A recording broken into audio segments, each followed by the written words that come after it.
تازہ ترین ویڈیوز کے لیے چینل کو سبسکرائب کر کے بیل آئیکن اور آل نوٹیفیکیشن پر کلک کریں تاکہ آپ کو ملے ہر خبر سب سے پہلے۔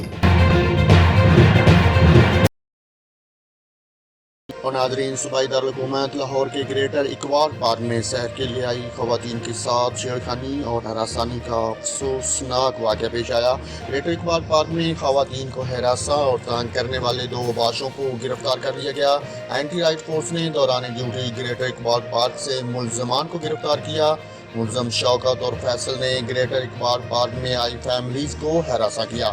خواتین کے شور کرنے پر پولیس نے اوباش نوجوانوں کو گرفتار کر لیا۔ ایس پی محمد عمران کا کہنا تھا کہ ملزمان کے خلاف مقدمہ درج کر کے سخت قانونی کارروائی عمل میں لائی جائے گی۔ ناظرین، آپ کو بتائیں، گریٹر اقبال پارک میں یوم آزادی کے موقع پر خاتون ٹک ٹاکر عائشہ اکرم سے دردآلودگی کا واقعہ 3 روز بعد سوشل میڈیا کے ذریعے سامنے آیا تھا۔ باش نوجوانوں نے ٹک ٹاکر عائشہ اکرم اور اس کے ساتھیوں کو تشدد کا نشانہ بنایا اور کپڑے پھاڑ دیے تھے۔ واقعہ کا مرکزی ملزم بھی پولیس کی حراست میں آ چکا ہے۔